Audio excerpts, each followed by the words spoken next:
Milionário vê mulher pedindo ajuda na chuva com seu bebê, e o que aconteceu depois deixou todos chocados. Deixe seu like. Obrigado. A garoa fina e persistente que caía sobre São Paulo naquela manhã de terça-feira tinha nomes diferentes para pessoas diferentes. Para os apressados nos seus carros, era trânsito. Para os que corriam sob marquises, era um incômodo. Para Rosa, era desespero líquido e gelado. Cada gota que escorria por seu rosto se misturava ao suor frio da fome e ao sal das lágrimas, que ela já não se dava ao trabalho de enxugar. Em seus braços, envolto numa manta fina e úmida que cheirava a mofo e medo, estava Caio, seu filho. O único motivo pelo qual ela ainda encontrava forças para permanecer de pé. O corpinho de poucos meses tremia, não apenas pelo frio, mas pela falta do leite que ela não conseguia mais produzir. Rosa o apertava contra o peito, um gesto inútil contra a umidade que atravessava suas roupas e as dele, mas era tudo o que podia oferecer. Sua voz, quando tentava pedir ajuda, saía como um sopro rouco, engolido pelo barulho dos motores e das buzinas. Uma ajuda, por favor, é para o meu filho. As palavras morriam antes de alcançar os vidros fechados dos carros ou os ouvidos de quem passava com o olhar fixo no chão, evitando o seu. Perto dela, 2 homens de terno, abrigados sob um guarda-chuva, a observavam com desdém. Mais uma. Aparecem como praga em dia de chuva. Se oferecer trabalho, não querem. Preferem ficar pedindo. Um deles comentou. O outro concordou com um riso seco. Ainda usam uma criança para dar o golpe. Devia ser crime. Rosa ouviu. Cada palavra foi como uma pedra atirada contra seu peito já dolorido. Ela encolheu os ombros, virando o rosto para proteger Caio não apenas da chuva, mas da crueldade do mundo. Ela não era uma golpista. Era uma mãe. Uma mãe que tinha falhado em tudo, menos no amor por aquele pequeno ser. Do outro lado da avenida, no conforto silencioso de um sedã alemão, Leonardo sentia a impaciência crescer. A reunião com os investidores internacionais era em menos de 1 hora e o trânsito da Marginal Pinheiros não perdoava. Ele tamborilava os dedos no couro do assento, repassando mentalmente os pontos da sua apresentação. Números, projeções, lucros. Esse era o seu mundo. Um mundo de certezas calculadas e vitórias planejadas. Foi então que seu olhar, varrendo a paisagem cinzenta sem realmente ver, focou em um ponto de cor desbotada do outro lado da rua. Era ela. Uma mulher encharcada, quase se fundindo com o concreto do viaduto. No início, foi apenas uma imagem, um borrão. Mas algo o fez olhar de novo, com mais atenção. Não era a pobreza que o prendeu. Ele via a pobreza todos os dias da janela do seu carro blindado. Foi a maneira como ela se curvava sobre o pequeno volume em seus braços. Havia uma ferocidade protetora naquele gesto, uma barreira de amor frágil contra a imensidão da indiferença da cidade. Ele viu o tremor dos seus ombros, a cabeça baixa, a rendição e a teimosia, lutando no mesmo corpo. Por um instante, o gráfico de lucro sumiu de sua mente. A voz dos investidores se calou. Ele viu outra imagem, uma memória antiga e empoeirada de sua própria mãe, anos atrás, contando moedas na mesa da cozinha para decidir entre pagar a conta de luz ou comprar o remédio para ele. Uma luta silenciosa, cheia de uma dignidade que ele nunca esqueceu. Aquela mulher na chuva tinha a mesma dignidade quebrada. Uma força que ele não entendia tomou conta de sua vontade. Ele se inclinou para a frente, a decisão formada antes mesmo que as palavras saíssem de sua boca. Ele não sabia o que ia fazer, nem por quê. Sabia apenas que não podia seguir em frente e deixar aquela cena para trás, como se fosse apenas mais uma parte da paisagem. O que aconteceria se ele simplesmente ignorasse aquele impulso e fosse para sua reunião? Ele provavelmente fecharia o negócio, ficaria ainda mais rico. Mas pela primeira vez em muito tempo, ele sentiu que o maior negócio de sua vida talvez não estivesse na sala de reuniões, mas do outro lado daquela avenida molhada. Roberto, encoste o carro ali na frente. A voz de Leonardo soou estranha para si mesmo, cortando o silêncio climatizado do veículo. Havia uma urgência nela, que não vinha da pressa para a reunião, mas de algo muito mais profundo e primitivo. Senhor? O motorista Roberto, um homem que trabalhava com Leonardo há quase uma década e conhecia cada nuance de sua rotina, olhou pelo retrovisor, a confusão estampada em seu rosto. A reunião com o grupo chinês é em menos de 1 hora. A Marginal não vai nos perdoar se pararmos agora. Eu sei, pare o carro, Leonardo repetiu, e desta vez não havia espaço para questionamentos. Sua decisão era uma rocha. O carro de luxo deslizou suavemente até o acostamento, um peixe exótico e reluzente em meio ao cardume de veículos apressados. Antes que Roberto pudesse sequer pensar em pegar o guarda-chuva, Leonardo já havia aberto a porta. O ar frio e úmido da cidade o atingiu como um tapa, um choque de realidade que o tirou do mundo asséptico de suas finanças. A chuva fina e gelada começou a manchar imediatamente o tecido caro de seu terno italiano, mas ele não se importou. Seus olhos estavam fixos do outro lado da rua, na figura encolhida de Rosa. Ele atravessou a rua, desviando dos carros com uma agilidade que não sabia que possuía. Os motoristas buzinavam, irritados com aquele homem louco que se jogava na frente deles, mas Leonardo não ouvia. O único som em sua mente era o zumbido de uma pergunta. E se fosse a minha mãe? Rosa viu a figura alta e bem vestida se aproximando e seu corpo se enrijeceu. O instinto de sobrevivência gritou perigo. Homens assim não se aproximavam dela para oferecer ajuda. Eles vinham para enxotá-la, para humilhá-la, para se sentirem superiores. Ela apertou Caio com mais força, virando o corpo para usar a si mesma como um escudo. Preparou-se para o insulto, para a ordem de saia daqui. Mas as palavras que vieram foram diferentes. Senhora! A voz era grave, calma, e não continha o desprezo que ela esperava. Leonardo parou a uma distância respeitosa. Você e seu filho não podem ficar aqui. Vão acabar doentes. Rosa ergueu o rosto lentamente. A chuva escorria por suas feições cansadas, revelando olhos grandes e assustados, mas que ainda guardavam uma centelha de orgulho. Ela não disse nada. O que poderia dizer? Que ele estava certo. Que ela sabia que estava matando a si mesma e ao seu filho aos poucos, mas que o mundo não lhe dera outra opção. Leonardo viu a hesitação, o medo e a desconfiança batalhando no rosto dela. Ele deu mais um passo. Por favor, deixe-me ajudar. Um lugar seco, algo quente para comer. Só isso. Ele olhou para o pequeno embrulho nos braços dela e o choro fraco de Caio, quase um miado de gatinho, chegou aos seus ouvidos. Aquele som selou seu destino. Pelo seu filho, ele acrescentou. E essa foi a chave que abriu a fechadura do medo de Rosa. Ela assentiu, um movimento quase imperceptível. Seguiu-o em silêncio, como um animal ferido que decide confiar. Roberto, o motorista, observava a cena pelo retrovisor, boquiaberto. Ele viu seu patrão, o implacável Leonardo Bastos, o tubarão do mercado financeiro, guiar uma mulher em situação de rua até a porta do carro. Ele saltou para fora e abriu a porta traseira, o profissionalismo superando o choque.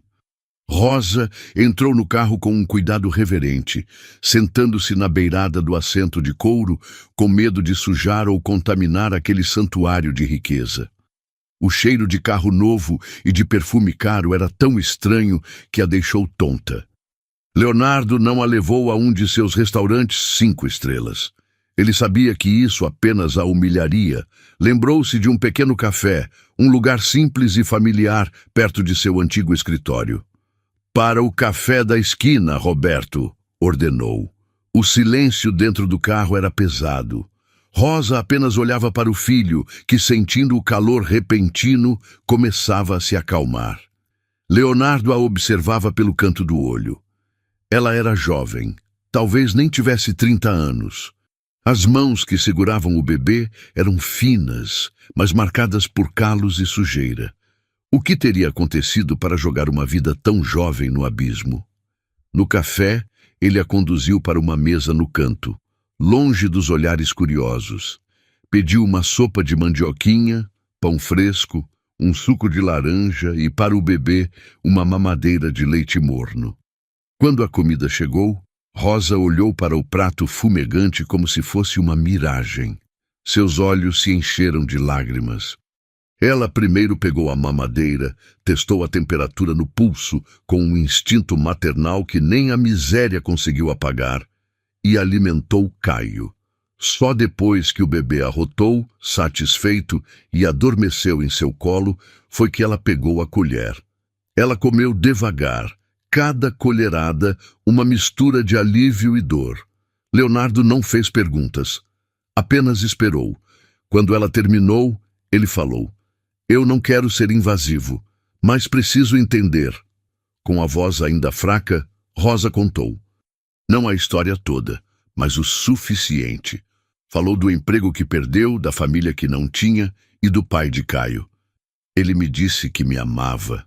Ela sussurrou, a vergonha e a raiva misturadas. "Quando contei da gravidez, ele prometeu que ia assumir. Disse que precisava resolver umas coisas e depois voltava. Ele nunca mais voltou. Soube que ele estava com outra mulher. O telefone dele parou de funcionar. Ele me abandonou, me traiu e me abandonou com um filho." A última frase foi dita com um veneno que revelava a profundidade da ferida. Leonardo ouviu cada palavra. Ele viu a dor crua nos olhos dela, a dor de uma traição que era pior que a fome e o frio. Ele sentiu uma onda de raiva contra aquele homem anônimo e covarde. Ele olhou para o relógio. A reunião já estava irremediavelmente atrasado. Ele tomou outra decisão. Tirou da carteira um bolo de notas de R$ 100. Não contou. Apenas colocou sobre a mesa. "Pegue para suas despesas imediatas." Os olhos de Rosa se arregalaram. "Eu não posso. É muito." "Pode e vai," ele disse, com uma firmeza que não admitia recusa. Em seguida, pegou sua carteira de cartões, tirou um e o estendeu para ela. "Este é o meu cartão. Tem meu nome e meu número pessoal. Eu preciso ir agora. Tenho um compromisso inadiável. Mas me ligue daqui a exatamente 5 horas. Eu vou atender, não importa onde eu esteja. E vou buscar você e seu filho para levá-los a um lugar seguro e decente." "Promete que vai ligar?" Rosa pegou o cartão com as 2 mãos como se recebesse uma hóstia sagrada. As letras douradas brilhavam contra seus dedos sujos. Leonardo Bastos, presidente. Ela leu o nome, mas o que ela viu foi a palavra esperança. Ela assentiu, incapaz de falar. 5 horas, Rosa, estarei esperando." Com um último olhar para o bebê adormecido, Leonardo se levantou e saiu, deixando para trás uma mulher em estado de choque e o cheiro de sopa quente no ar. Ele não sabia, mas naquele momento ele não tinha apenas oferecido uma refeição. Ele tinha oferecido a ela a chance de reescrever seu destino, e agora tudo dependia de uma única ligação telefônica. Rosa ficou sentada à mesa por um longo tempo depois que Leonardo saiu, o calor da sopa ainda se espalhando por seu corpo, lutando contra o frio que morava em seus ossos há meses. Em uma mão, ela segurava o maço de dinheiro com uma força que fazia seus nós dos dedos ficarem brancos. Na outra, o cartão de visitas. Era liso, pesado. As letras douradas pareciam brilhar com uma promessa quase inacreditável. Leonardo Bastos, presidente. Ela repetiu o nome em sua mente. Era o nome de um anjo ou de uma ilusão? Caio dormia em seu colo, a respiração suave e ritmada, o rostinho sereno pela primeira vez em dias. Olhando para ele, Rosa sentiu uma onda de determinação feroz. Não era por ela, era por ele. Por aquele futuro que ela mal ousava sonhar, mas que agora parecia ter uma porta, e aquele pequeno retângulo de papel era a chave. Mas onde guardar algo tão precioso? Seus bolsos eram rasgados. Sua pequena bolsa improvisada era um convite para ladrões. Ela precisava do lugar mais seguro do mundo. Seu olhar caiu sobre o filho. Com um cuidado infinito, ela deslizou o cartão de visitas para dentro do macacãozinho de Caio, acomodando-o contra o peito quente do bebê. Ali, junto ao coração dele, estaria seguro. Ninguém ousaria mexer ali. Com a chave do seu futuro a salvo, ela ajeitou o filho nos braços, sentindo o peso reconfortante do dinheiro dentro da blusa, e saiu do café. O mundo do lado de fora parecia diferente. A chuva havia diminuído para um chuvisco fino e a cidade não parecia mais tão ameaçadora. Pela primeira vez em muito tempo, ela não era apenas uma sombra faminta. Ela tinha um plano. 5 horas. Ela precisava encontrar um lugar para esperar e, mais importante, um telefone para fazer a ligação. Enquanto caminhava, ajeitando a manta de Caio para protegê-lo do vento, o movimento fez com que o cartão, liso e escorregadio, deslizasse pela abertura do macacão.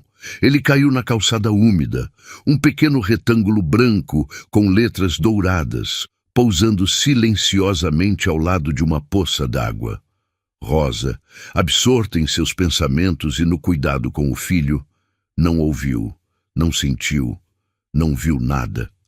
Ela continuou seu caminho, levando consigo a esperança, mas deixando para trás a chave para realizá-la. Enquanto isso, Leonardo chegou à sua empresa como um furacão. Atrasado, com o terno amassado e ainda úmido, ele entrou na sala de reuniões onde os investidores o aguardavam com expressões que variavam da impaciência à irritação. Mas algo havia mudado nele. Ele pediu desculpas pelo atraso com uma calma que surpreendeu a todos, e então começou sua apresentação. Falou com a mesma paixão e precisão de sempre, mas por baixo dos números e projeções, sua mente estava em outro lugar. A cada slide, ele via o rosto de Rosa. A cada meta de lucro, ele ouvia o choro fraco de Caio. A reunião foi um sucesso estrondoso. Os investidores, inicialmente céticos, foram conquistados por sua confiança renovada. Apertos de mão, sorrisos, promessas de uma parceria lucrativa. Leonardo deveria estar exultante. Mas seu olhar não parava de se desviar para o relógio na parede e para o celular sobre a mesa. 1 hora, 2 horas, 4h30. Ele dispensou sua equipe, recusou os convites para um almoço de comemoração e se trancou em seu escritório.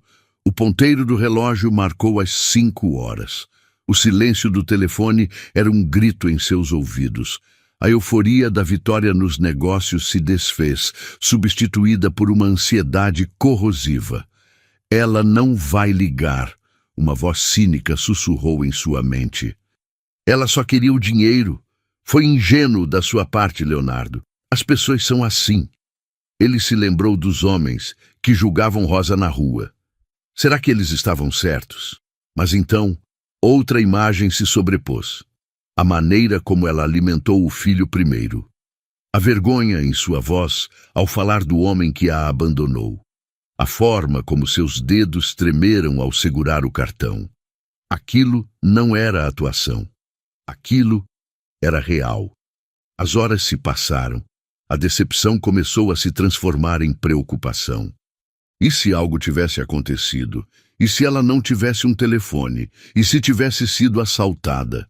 A possibilidade de ela ter simplesmente desprezado sua ajuda parecia cada vez menos provável e mais dolorosa. Incapaz de se concentrar, ele pegou as chaves do carro. Roberto, cancele o resto da minha agenda. Vamos voltar ao café da esquina. Ele chegou ao local e seu coração afundou. Não havia sinal dela. Ele entrou, o coração batendo forte, e perguntou a uma garçonete se ela tinha visto a moça com o bebê. A moça deu de ombros. Muitas pessoas passam por aqui, senhor.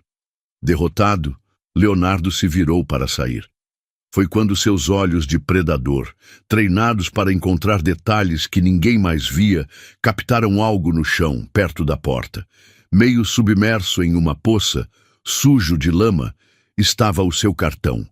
Ele se agachou e o pegou. As letras douradas estavam opacas, o papel amolecido, quase se desfazendo. Ele ficou ali, parado no meio da calçada, com o cartão destruído na mão. O mundo pareceu girar em devaneios. A prova estava ali. Ela o havia jogado fora. Desprezado sua oferta. O cinismo venceu. Ele sentiu uma pontada de raiva, de humilhação. Ele, Leonardo Bastos, que nunca se expunha, havia aberto uma fresta em sua armadura por uma desconhecida e ela havia cuspido nela. Amassou o cartão na mão e o jogou na lixeira mais próxima com um gesto de fúria contida. Entrou no carro, o rosto uma máscara de pedra. Para casa, Roberto. Ele não queria mais pensar no assunto. O caso estava encerrado. O tempo para Rosa havia se tornado um inimigo. Ela o sentia passar nos roncos de sua própria barriga e no choro intermitente de Caio. Encontrou um banco seco sob a marquise de uma loja fechada e se permitiu um momento de descanso. Era a hora. A promessa das 5 horas havia chegado. Com o coração batendo uma mistura de medo e euforia, ela começou a procurar um telefone público, o dinheiro para a ficha já separado na mão. Mas antes, por um impulso de se certificar, ela deslizou a mão para dentro do macacão de Caio, para tocar a chave de seu futuro. Seus dedos encontraram apenas o tecido macio e o calor do corpo do bebê. Nada mais. Um arrepio gelado percorreu sua espinha, muito pior que o da chuva. Ela apalpou de novo, com mais urgência. O pânico começou a subir por sua garganta como uma bile amarga. Não, não, não, ela sussurrou, a voz trêmula. Ela despiu o filho ali mesmo, no banco, o desespero superando qualquer vergonha. Sacudiu o macacãozinho, virou-o do avesso. Nada. O cartão não estava lá. Tinha sumido. O mundo de Rosa desabou. O ar lhe faltou nos pulmões e ela se curvou, um soluço seco e doloroso escapando de seus lábios. A culpa a atingiu com a força de um soco. Como pôde ser tão estúpida, tão descuidada? O universo lhe dera uma chance, uma única, milagrosa chance, e ela a deixara escorregar por entre os dedos como areia. Por que tudo na minha vida tem que dar errado? Ela se perguntou, as lágrimas agora caindo livremente, quentes de raiva e autodepreciação. Ela olhou para o filho, que a encarava com seus olhos grandes e inocentes, e a culpa se aprofundou. Ela não havia falhado apenas com ela mesma, havia falhado com ele. Ainda havia o dinheiro. Ela tocou o maço dentro da sua camisa. Era uma quantia que ela não via há anos. Dava para comer, para encontrar um quarto barato por algumas noites. Mas e depois? O dinheiro acabaria, e ela voltaria a ser a mesma Rosa de antes, invisível, sem esperança, com um filho para criar na miséria. Aquele cartão não era apenas um número de telefone, era um caminho. A esperança, que florescera tão vibrantemente horas antes, agora era uma planta murcha e pisoteada. Com o coração pesado, ela tomou uma decisão. Voltou ao café da esquina. Uma parte dela, a mais tola e desesperada, ainda esperava encontrá-lo ali. Talvez ele tivesse voltado, ou pudesse encontrar o cartão pelo chão.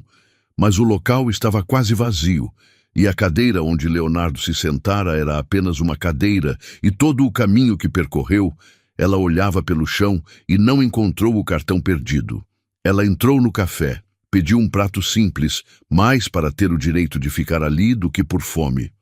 Comeu mecanicamente, o sabor da comida perdido em meio à amargura de sua falha. O que faria agora? Voltar para a rua, para a mesma esquina, parecia uma tortura. Mas para onde mais ela poderia ir? Enquanto Rosa se afogava em seu desespero, Leonardo dirigia para o outro lado da cidade, para um bairro tranquilo e arborizado.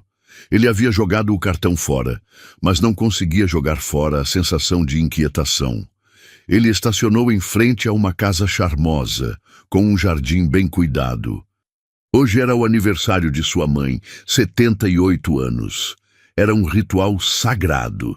Ele encontrou Dona Helena sentada em sua poltrona favorita, perto da janela, olhando para o jardim com um olhar vago. Uma cuidadora sorriu para Leonardo e se retirou discretamente. "Oi, mãe, feliz aniversário", disse ele, ajoelhando-se ao lado dela e beijando sua mão enrugada.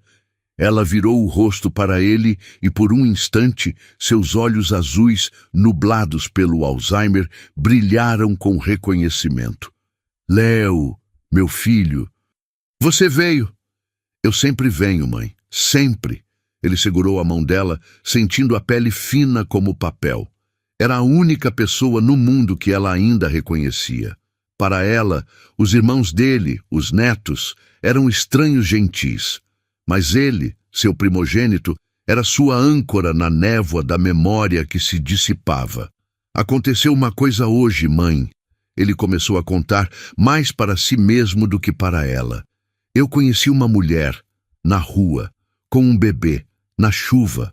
Ela parecia tão perdida." "Como nós éramos, lembra?"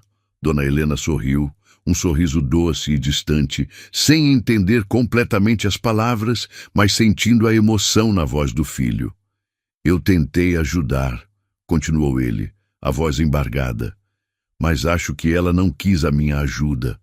Acho que as pessoas às vezes preferem o que já conhecem, mesmo que seja o sofrimento." Ele falava da mulher, mas também de si mesmo, da sua própria dificuldade em aceitar a vulnerabilidade.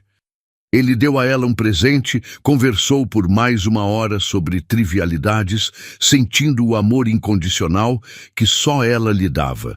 Um amor que não exigia lucros ou resultados, apenas sua presença. Mais tarde, já em seu apartamento luxuoso e silencioso, a conversa com a mãe o assombrava. Ele se serviu de um uísque e foi até a enorme janela de vidro que exibia São Paulo aos seus pés. As luzes da cidade eram como diamantes espalhados sobre um veludo escuro. Mas ele não via a riqueza. Ele via o passado. Sua mente o levou de volta no tempo para uma época em que ele e sua mãe não tinham nada. Ele se lembrou de uma noite específica, muito parecida com aquela, chuvosa e fria. Ele, um menino de 8 anos, e sua mãe, recém-viúva e despejada, dormindo nos fundos de uma padaria, cobertos por papelões. Ele se lembrou do estômago roncando, do medo do escuro e do abraço de sua mãe, que sussurrava histórias de reis e castelos para fazê-lo esquecer a dureza do chão. Ela era a sua fortaleza. Ela o protegeu com a mesma ferocidade com que Rosa protegia Caio.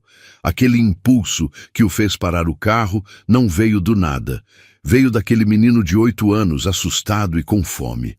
Ao tentar salvar Rosa, ele estava, de alguma forma, tentando salvar sua própria mãe, e ele mesmo daquelas memórias.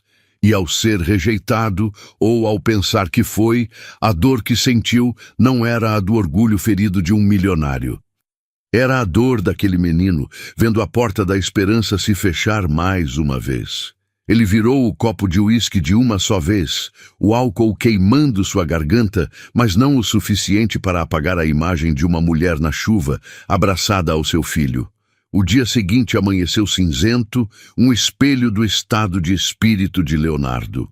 Ele mergulhou no trabalho com uma ferocidade quase punitiva, tentando afogar as memórias e a inquietação em planilhas, teleconferências e decisões de milhões de dólares. Mas era inútil. A imagem daquela mulher, com sua dignidade frágil e seu desespero silencioso, estava gravada em sua mente. Cada vez que fechava os olhos, via o rosto de sua própria mãe na dela. Foi no meio de uma negociação tensa que seu celular pessoal vibrou.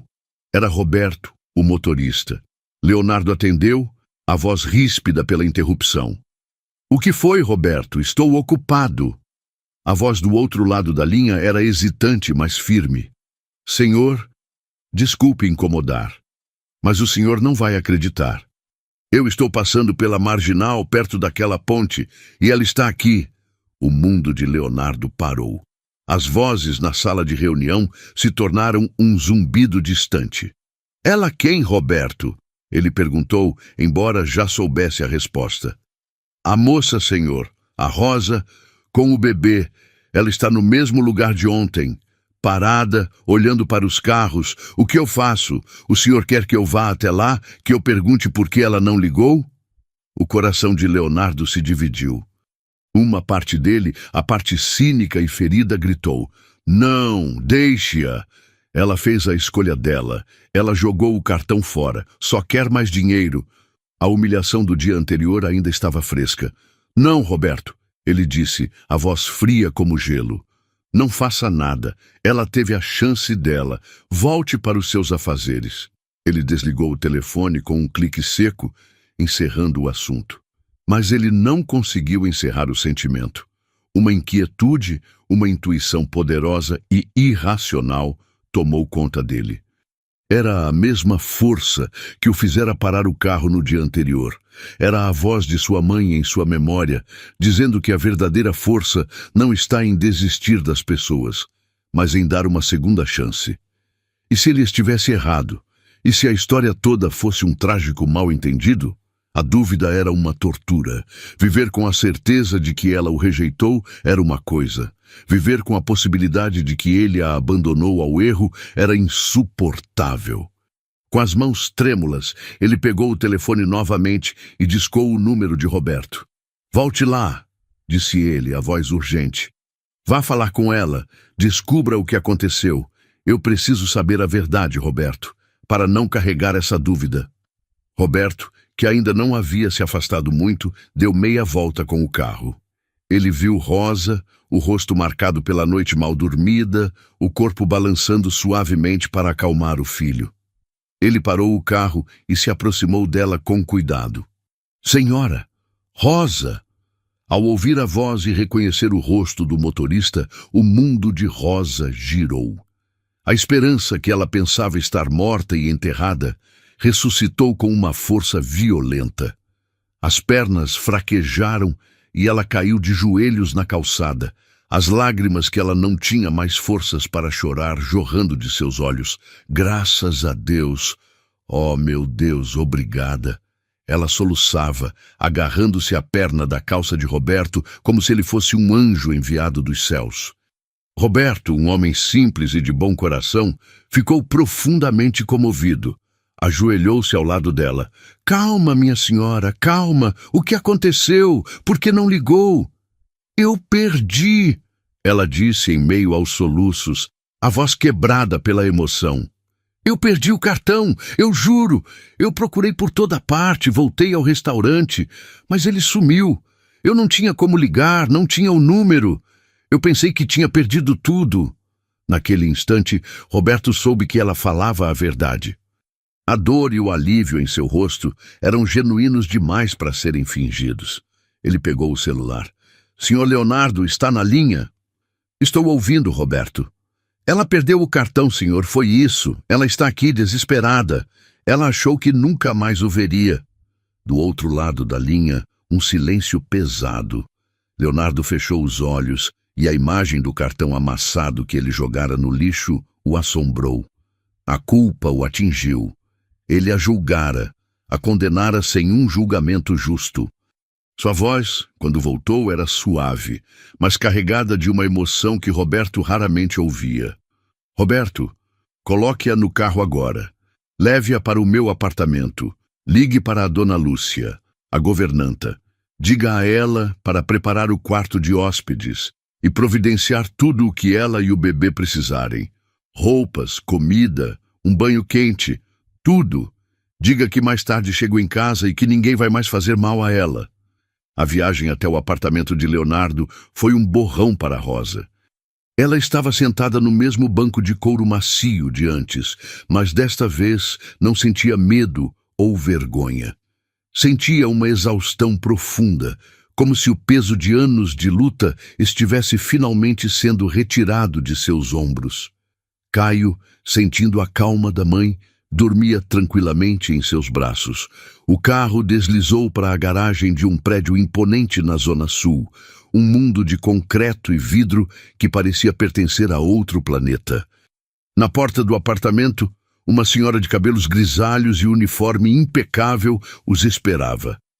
Era Dona Lúcia, a governanta, cujo rosto exibia uma mistura de profissionalismo e curiosidade mal disfarçada. Ela olhou para Rosa, para suas roupas gastas e para o bebê em seus braços, e depois para Roberto, o motorista, que apenas deu de ombros, como quem diz, ordens do patrão. Apesar da estranheza da situação, a lealdade de Lúcia a Leonardo era absoluta. "Seja bem-vinda", disse ela, a voz neutra, mas não hostil. "O senhor Leonardo pediu para preparar tudo para a senhora e seu filho. Por favor, me acompanhe." Rosa entrou no apartamento e seu queixo caiu. Era um espaço vasto com janelas que iam do chão ao teto, revelando uma vista espetacular da cidade. Os móveis eram elegantes. As obras de arte nas paredes pareciam valer mais do que ela ganhara em toda a sua vida.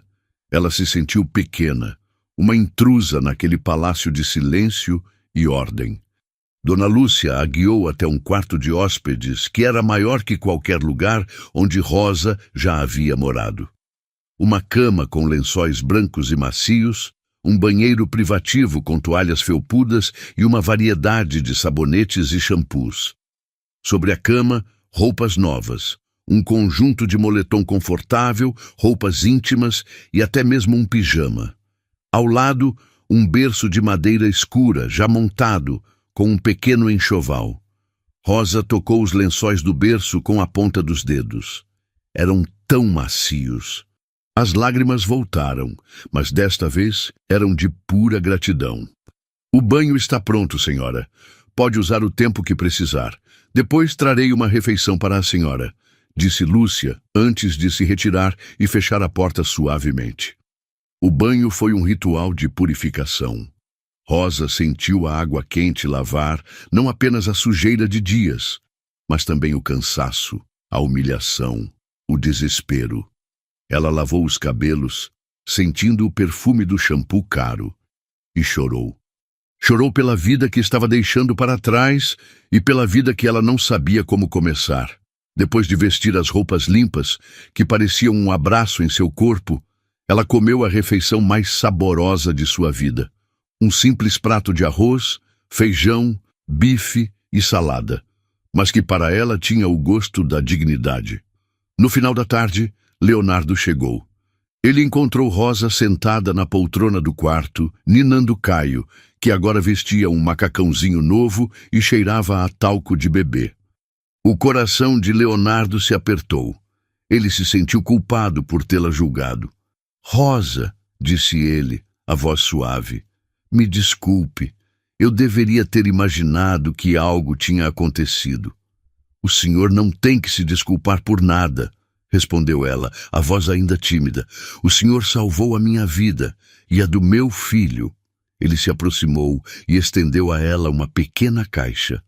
"Eu comprei isso para você. É simples, mas vai servir para nos comunicarmos." Dentro havia um celular novo. "Tem um número já funcionando nele.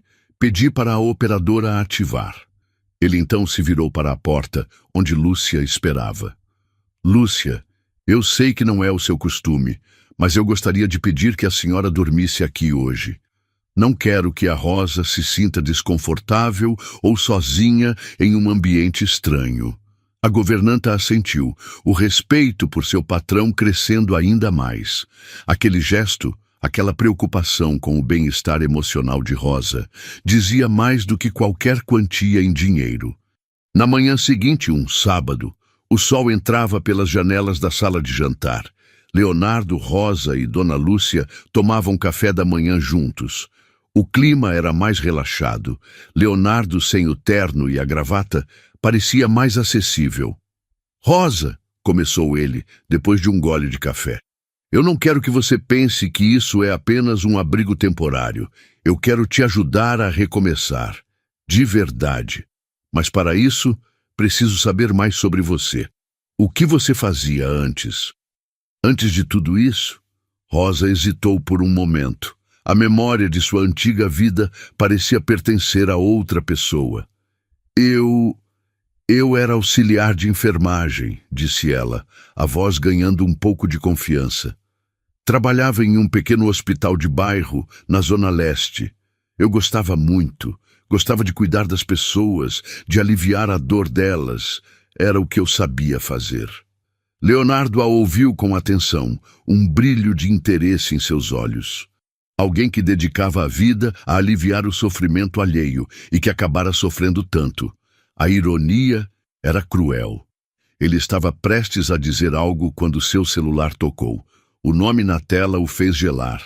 Decida, cuidadora mãe. Com licença, disse ele, levantando-se abruptamente. Uma ligação da cuidadora de sua mãe, em um sábado de manhã, nunca era um bom sinal. Ele foi para o seu escritório para ter privacidade, o coração na boca. Alô, dona Cida? Aconteceu alguma coisa com a minha mãe? A voz de Cida do outro lado era aflita. Não, senhor Leonardo, sua mãe está bem, está calma. O problema é comigo. Eu preciso pedir demissão. Leonardo sentiu o chão sumir sob seus pés. Demissão? Como assim, Cida? Aconteceu algo? Eu fiz algo de errado? Não, senhor, de jeito nenhum. O senhor é o melhor patrão do mundo, mas é a minha filha, a que mora em Minas. Ela teve o bebê ontem. O parto foi complicado. Ela está muito fraca e o bebê precisa de cuidados especiais. Ela me ligou chorando, pedindo ajuda. Ela não tem mais ninguém. O marido trabalha embarcado. Ela só confia em mim para estar lá. Eu nunca imaginei que isso aconteceria, mas eu sou avó. Eu preciso ir. Leonardo passou a mão pelos cabelos, o desespero tomando conta. Encontrar uma cuidadora para sua mãe foi um processo longo e difícil. Sua mãe não aceitava qualquer um. Com Cida, ela havia criado um laço, uma rotina. Uma nova adaptação seria um inferno para ela e para ele. Cida, por favor, me dê um tempo. Eu não posso encontrar alguém assim de uma hora para outra. Minha mãe... Eu sei, senhor, e isso está me matando. Mas minha filha precisa de mim hoje. É urgente. Eu sinto muito mesmo. Leonardo desligou o telefone, o corpo pesado. Ele olhou pela janela, para a cidade que ele dominava, mas se sentiu completamente impotente. Tinha todo o dinheiro do mundo, mas não podia comprar a paz de espírito para sua mãe. Teria que ligar para agências, fazer entrevistas, passar pelo processo torturante de novo, sabendo que cada rosto novo era uma fonte de estresse e confusão para a mulher que ele mais amava. Ele se sentou em sua cadeira, a cabeça entre as mãos, sem saber por onde começar a resolver aquele problema que parecia insolúvel. Leonardo voltou para a sala com o peso do mundo nos ombros. Seu rosto, antes relaxado, agora era uma máscara de preocupação. Ele se sentou à mesa, o café intocado esfriando na xícara. Rosa e Dona Lúcia perceberam a mudança imediatamente. «Aconteceu alguma coisa, senhor Leonardo?» perguntou a governanta, a voz cheia de uma preocupação genuína. Leonardo suspirou, passando a mão pelo rosto. É a minha mãe, Lúcia. Cida, a cuidadora, pediu demissão. A filha dela teve um bebê, precisa de ajuda urgente. Ela vai embora hoje. Boo! Ele olhou para a governanta, o desespero evidente em seus olhos. Eu não sei o que fazer. Eu preciso de ajuda para encontrar outra pessoa, mas isso leva tempo. Minha mãe não pode ficar sozinha. Eu estava pensando, talvez a senhora pudesse ir para lá, só por alguns dias, até eu resolver isso. Eu sei que é contramão, que o trânsito é terrível, mas... O coração de Dona Lúcia apertou. A casa de Dona Helena ficava do outro lado da cidade. Seria uma jornada diária desgastante. Mas ela jamais negaria um pedido daqueles a Leonardo. Ele era mais que um patrão, era quase um filho. Claro, senhor, não se preocupe, eu vou. Faço o que for preciso pela sua mãe.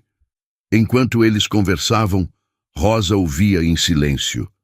Cada palavra sobre a necessidade de um cuidador, sobre a fragilidade de uma mãe idosa, ressoava dentro dela. Ela olhava para Leonardo, para aquele homem poderoso que, de repente, parecia tão vulnerável, e sentiu uma necessidade avassaladora de agir. Ela não podia mais ser um fardo, um projeto de caridade. Ela precisava se levantar, retribuir a mão que a erguera do chão. Era a sua chance de recomeçar, não como uma vítima, mas como alguém que tinha algo valioso a oferecer. Com o coração batendo forte, ela se levantou. As duas cabeças se viraram para ela. Senhor Leonardo, com licença, disse ela, a voz ainda tímida, mas com uma nova firmeza. Eu posso ajudar. Leonardo a olhou, confuso. Ajudar como, Rosa? Com a sua mãe, ela disse, ganhando confiança a cada palavra. O senhor me perguntou o que eu fazia. Eu era auxiliar de enfermagem. Eu sei cuidar de pessoas idosas, sei dar medicação, sei lidar com pacientes acamados, com dificuldades de locomoção. Eu tenho experiência. Deixe-me cuidar dela. Eu quero retribuir tudo o que o senhor está fazendo por mim. Não quero ser um peso. Um silêncio profundo caiu sobre a sala. Leonardo e Dona Lúcia se entreolharam, chocados. A solução para o problema mais impossível de Leonardo estava bem ali, na sua frente. Parecia bom demais para ser verdade, uma peça que o destino encaixava com uma perfeição quase assustadora. Você faria isso, Rosa? Perguntou Leonardo, a esperança começando a brilhar em seus olhos. Seria uma honra, respondeu ela. E pela primeira vez em muito tempo, um sorriso genuíno tocou seus lábios. A decisão foi tomada. Não havia tempo a perder. Leonardo, Rosa com Caio no colo, e Dona Lúcia entraram no carro e foram direto para a casa de Dona Helena. Encontraram Cida com as malas prontas, o rosto marcado pela ansiedade de partir e pela culpa de deixar sua paciente. Ao ver o grupo chegar, ela sentiu um alívio imenso. Leonardo fez as apresentações. Mãe, esta é a Rosa, e este é o pequeno Caio. Rosa vai ficar aqui com a senhora por um tempo. Dona Helena, que estava em um de seus dias mais lúcidos, olhou para Rosa. Seus olhos azuis, geralmente enevoados, focaram na jovem com uma curiosidade gentil. Então, seu olhar desceu para o bebê nos braços de Rosa. Um sorriso doce e infantil iluminou seu rosto. Um bebê, ela sussurrou, estendendo a mão enrugada para tocar a cabecinha de Caio. Faz tanto tempo que não vejo um bebê nesta casa. Caio, em vez de se assustar, sorriu para a senhora, um sorriso banguela e puro. Naquele instante, uma conexão se formou. A presença da criança trouxe uma energia nova, uma leveza que a casa não via há anos. Cida, vendo a aceitação imediata de Dona Helena, sentiu o coração se acalmar. Ela passou as horas seguintes explicando a Rosa toda a rotina. Os horários dos remédios, as comidas preferidas, os programas de TV que a acalmavam, os primeiros sinais de agitação. Rosa ouvia tudo com a atenção de uma profissional, anotando cada detalhe. Sua experiência era evidente. Ela sabia o que perguntar, como abordar os tópicos mais delicados. Tudo estava resolvido. Leonardo, sentindo um alívio que não cabia no peito, imediatamente fez algumas ligações.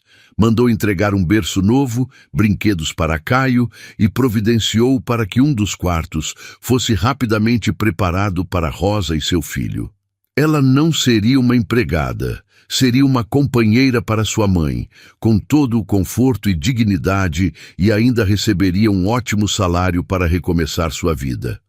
Com o coração mais leve, Cida se despediu, agradecendo a Rosa e a Leonardo, e partiu para sua própria missão familiar. A transição foi mais suave do que qualquer um poderia sonhar. Naquela noite, pela primeira vez em meses, Rosa deitou-se em uma cama de verdade, em um quarto que era seu, com seu filho dormindo tranquilamente no berço ao lado. Ela não era mais uma sem-teto. Ela tinha um lar, tinha um propósito, sentia-se útil, valorizada. O sentimento era tão avassalador que ela mal conseguia processar. Com o celular novo que Leonardo lhe deu na mão, ela sentiu um impulso. Conectou-se ao Wi-Fi da casa e, com os dedos trêmulos, abriu o aplicativo de sua rede social, algo que não fazia desde que sua vida desmoronara. Havia dezenas de notificações antigas, mensagens de pena de conhecidos distantes que ela ignorou. Mas uma mensagem, no topo da lista, chamou sua atenção. Era recente, de apenas algumas semanas atrás. O nome do remetente era desconhecido. Viviane. A curiosidade a venceu. Ela abriu a mensagem. As palavras que leu fizeram o ar fugir de seus pulmões e seu coração parar por um instante. Oi, Rosa. Você não me conhece. Meu nome é Viviane. Eu sou prima do Tiago. Eu sei que já faz muito tempo e você provavelmente odeia todos da família. E principalmente ele, o pai de seu filho. Mas eu preciso te contar uma coisa. Eu encontrei seu perfil por acaso. Por favor, se você ler isso, me responda. É muito importante. É sobre o Tiago. As palavras na tela do celular dançavam diante dos olhos de Rosa. Viviane, prima do Tiago. O nome dele, que ela tentou enterrar sob camadas de raiva e mágoa, ressurgiu com a força de um fantasma. Por um longo momento, ela apenas encarou a mensagem, o coração martelando contra as costelas. O que aquela mulher poderia querer depois de tanto tempo? Revirar a ferida? Jogar mais sal? Uma parte dela queria bloquear o perfil, apagar a mensagem e fingir que nunca a vira. Mas outra parte, uma parte que ela não sabia que ainda existia, precisava saber. A necessidade de um ponto final era mais forte que o medo da dor. Com os dedos trêmulos, ela digitou uma resposta curta, quase seca. Sou eu. O que você quer falar sobre o Tiago? Ela enviou e prendeu a respiração. A resposta veio quase que instantaneamente, como se Viviane estivesse do outro lado, esperando por aquele momento há meses. A cada nova mensagem que chegava, o mundo de Rosa se desconstruía e se refazia, de uma forma que ela jamais poderia ter imaginado. Rosa, graças a Deus, eu te procurei por tanto tempo. Eu sei que você deve odiá-lo, pensar que ele te abandonou. Mas não foi isso que aconteceu. Meu Deus, não foi nada disso. O coração de Rosa começou a bater mais rápido. O que aconteceu, Viviane? Ele me deixou grávida e sumiu. O que mais eu poderia pensar? Eu sei. E essa é a nossa culpa. Nós deveríamos ter te encontrado antes. Rosa, no dia em que você contou a ele sobre a gravidez, ele não fugiu. Ele ficou louco de felicidade. Ele me ligou gritando no telefone que ia ser pai, que era o homem mais feliz do mundo. Ele disse que ia se casar com você, que ia construir uma família. Ele estava radiante. Rosa lia as palavras, mas seu cérebro se recusava a processá-las. Felicidade? Casamento? Aquilo não se encaixava na narrativa de abandono que ela construíra para sobreviver. Viviane continuou, as mensagens chegando em uma torrente de emoção. Naquela noite ele saiu com os amigos para comemorar. Bebeu demais, estava eufórico. E então ele desapareceu. Nós o procuramos por toda parte. Ligamos para a polícia, para os hospitais. Por semanas não tivemos nenhuma notícia. Foi um inferno. Você lembra? Ninguém entendia o sumiço dele. Depois você sumiu. E quando finalmente o encontramos, ele estava em um hospital público como indigente. Ele tinha sofrido um acidente de carro naquela mesma noite, Rosa. Uma batida feia. Ele nunca chegou em casa. O ar faltou nos pulmões de Rosa. Ela levou a mão à boca, um soluço preso na garganta. Acidente? Ele ficou em coma. A mensagem seguinte dizia, e cada palavra era um prego no caixão de sua raiva. Por meses. Os médicos diziam que era um milagre ele ainda estar vivo. Nós ficamos ao lado dele, orando, esperando. Nós tentamos te procurar, Rosa. Fomos no seu antigo endereço, mas você já tinha ido embora. Ninguém sabia de você. Seu telefone não funcionava mais. Nós não tínhamos como te avisar. As lágrimas escorriam pelo rosto de Rosa, silenciosas e quentes. A imagem do homem que a traiu, que a abandonou, estava se desfazendo, sendo substituída por outra, infinitamente mais trágica. A de um homem feliz, comemorando a paternidade, cuja vida fora roubada em um instante. Ele não a abandonara. O destino o arrancara dela. A mensagem seguinte de Viviane foi a que a quebrou por completo. Ele nunca acordou, Rosa. Está há mais de um ano em coma. Ele nunca soube que o filho dele nasceu. Ele nunca soube que era um menino. Rosa desabou. O choro que veio não era de tristeza, mas de uma catarse violenta. Era o choro por toda a raiva injusta que sentira, por todo o ódio que nutrira por um homem que, na verdade, a amara até seu último momento de consciência. Era o choro pela vida que eles poderiam ter tido, pela família que lhes foi roubada. Ela olhou para Caio, dormindo serenamente no berço, e viu nele não mais o símbolo de seu abandono, mas o último e precioso legado do amor de Tiago. Um legado vivo, pulsante, de um pai que ainda lutava pela vida em algum lugar. Quando finalmente conseguiu se acalmar, ela viu que havia mais uma mensagem. Minha tia, a mãe do Tiago, ela cuida dele, Rosa. Vai ao hospital todos os dias. Ele não pode receber alta. Ela está devastada, vendo o filho definhar naquela cama, dia após dia.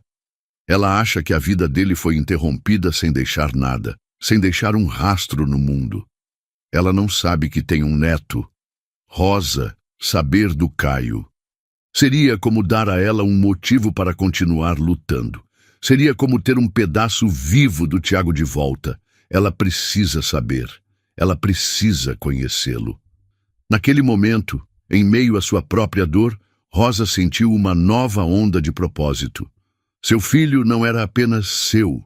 Ele também pertencia a uma avó que chorava pelo filho inerte em uma cama de hospital. Ele tinha uma história, uma família, raízes que ela precisava honrar. E talvez, apenas talvez, a existência de Caio pudesse ser a luz que aquela família precisava para não se apagar. Com uma calma que ela não sabia de onde vinha, ela digitou sua resposta, as lágrimas ainda manchando a tela do celular. Viviane, eu sinto muito. Eu não sabia de nada. Diga à sua tia, a avó do meu filho, que ela não está mais sozinha. Diga a ela que eu vou levar o Caio para conhecê-la. E para conhecer o pai dele. Ele precisa conhecer a família dele. Eu prometo. Ao enviar a mensagem, Rosa sentiu como se a última corrente que a prendia ao passado tivesse se quebrado. A verdade, embora dolorosa, a havia libertado. Seu futuro ainda era incerto, mas pela primeira vez, seu passado estava em paz. E em algum lugar, em um quarto de hospital, um homem ainda respirava, e agora seu filho e a mulher que ele amava estavam a caminho. A esperança, frágil mas real, havia renascido das cinzas. Os dias se transformaram em semanas, e as semanas em meses. A casa de Dona Helena, antes um refúgio de silêncio e rotina, floresceu com a presença de Rosa e Caio. A energia vibrante do bebê, seus risos e balbucios, trouxeram uma nova melodia para os corredores.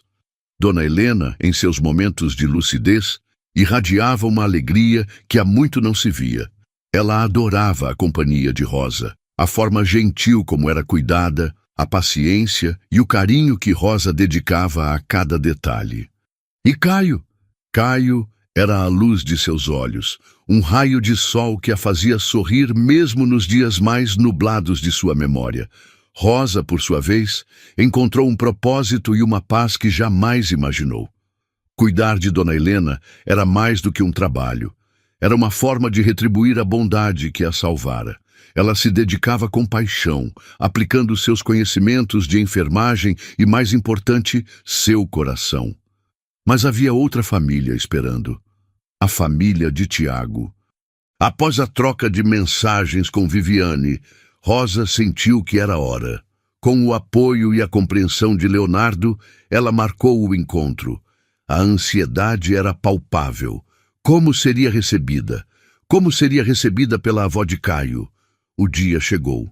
Rosa, com Caio em seus braços, foi ao encontro da família de Tiago. A avó paterna, uma senhora de olhos marejados e semblante cansado, a esperava. O momento em que seus olhos encontraram Caio foi mágico.